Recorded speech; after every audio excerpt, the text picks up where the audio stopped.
Hello everyone, मैं Vipin Jain, founder of learn equity with Vipin Jain. आज आपके साथ एक 50 रुपीज़ की ऐसी कंपनी लेकर आया हूं जो कि एक लॉन्ग टर्म पोर्टफोलियो स्टॉक है और देखा जाए तो कंपनी अपनी बुक वैल्यू के आसपास ट्रेड कर रही है, यानी कि कंपनी प्राइस टू बुक के पास काम कर रही है। और इस कंपनी के पास काफ़ी बड़े कैपेक्स प्लान हैं और मज़े की बात यह है कि कंपनी एक मिनी रत्न पीएसयू है। और देखा जाए जिस हिसाब से कंपनी जिस सेक्टर के अंदर कारोबार करती है, ये सेक्टर एक काफ़ी बड़े कैपेक्स से गुजर रहा है और इस सेक्टर के वैल्यूशन अभी देखें काफ़ी चीप है। और देखे जाए तो इस सेक्टर की जो री रेटिंग हो रही है, उस री रेटिंग में ये कंपनी फ्रंट रनर है, या आप कह सकते हैं एक बड़ा कैंडिडेट है जिसकी यहाँ पर री रेटिंग होने के काफ़ी बड़े चांसेस हैं। मैं आपको सेक्टर का नाम बता देता हूँ। सेक्टर जो है पावर सेक्टर है।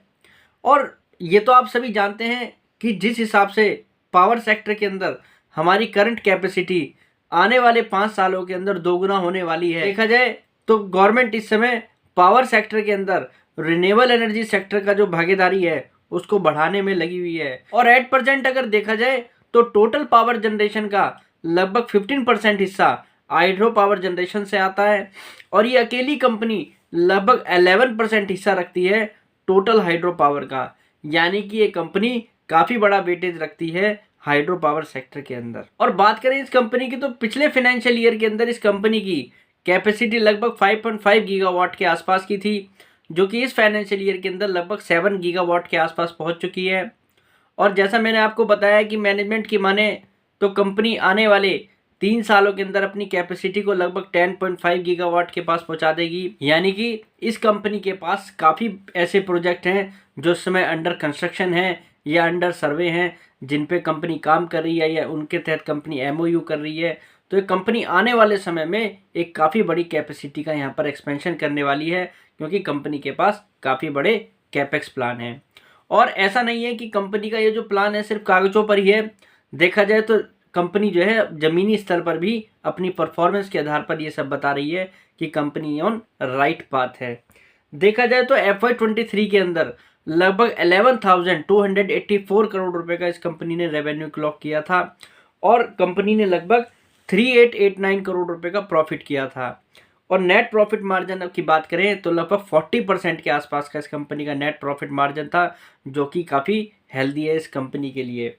और हाफ ईयरली बेसिस पर अगर हम इस फाइनेंशियल ईयर के आधार पर बात करें, अब तक ये कंपनी लगभग 6,124 करोड़ रुपए का रेवेन्यू क्लॉक करके लगभग 2,600 करोड़ रुपए का प्रॉफिट हाफ ईयरली बेसिस पर अब तक क्लॉक कर चुकी है, जो कि पिछले साल के अंदर लगभग 3889 करोड़ रुपए के आसपास है।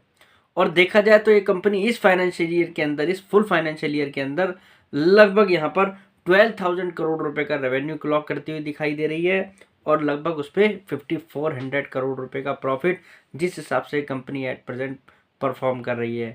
और इस फाइनेंशियल ईयर के अंदर अगर हम हाफ ईयरली बेसिस पर भी बात करें तो इस कंपनी का नेट प्रॉफिट मार्जिन लगभग 49% के आसपास पहुंच चुका है, जो कि पिछले फाइनेंशियल ईयर के अंदर लगभग 40% के आसपास था। तो जो कि ये बता रहा है कि इस फाइनेंशियल ईयर के अंदर जो कंपनी का प्रॉफिट है वो पिछले साल से काफ़ी अच्छा बढ़कर आना है, क्योंकि कंपनी के मार्जिन में भी सुधार है और कंपनी की कैपेसिटी का भी एक्सपेंशन हुआ है, उसके कारण भी इस कंपनी का रेवेन्यू बढ़ेगा। तो देखा जाए तो कंपनी की सेल्स में भी और यहाँ पर कंपनी का जो एक्सपेंशन प्लान है, दोनों ही हमें ये बता रहे हैं कि ये कंपनी यहाँ पर अच्छी खासी री रेटिंग इस कंपनी की हो सकती है। और देखने वाली बात यहाँ पर ये है कि जिस हिसाब से कंपनी इस साल परफॉर्मेंस करने जा रही है, उस हिसाब से इस कंपनी की अभी यहाँ पर री रेटिंग नहीं हुई है। कंपनी एट प्रेजेंट लगभग 55 रुपीज़ के आसपास ट्रेड कर रही है।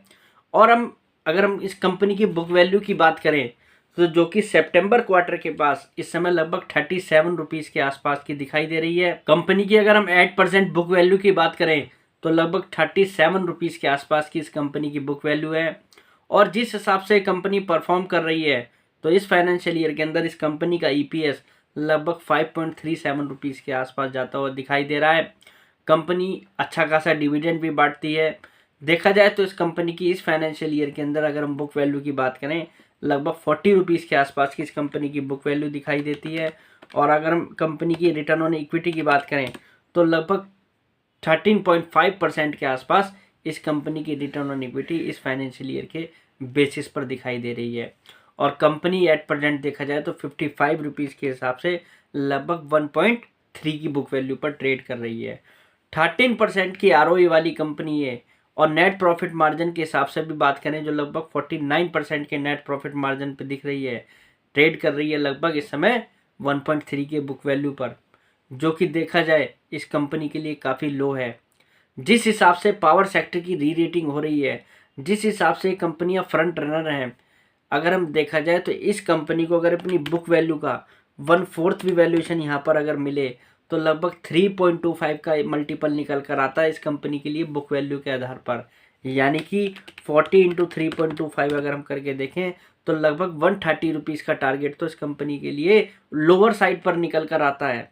और जिस हिसाब से अगर हम देखें पावर सेक्टर की डी रेटिंग हो रही है और प्राइवेट सेक्टर की कंपनियों को, टाटा पावर जैसी कंपनियों को, टोरेंट पावर जैसी कंपनियों को जो वैल्यूएशन मिल रहे हैं, तो क्यों नहीं पीएसयू कंपनियों को मिल सकते हैं।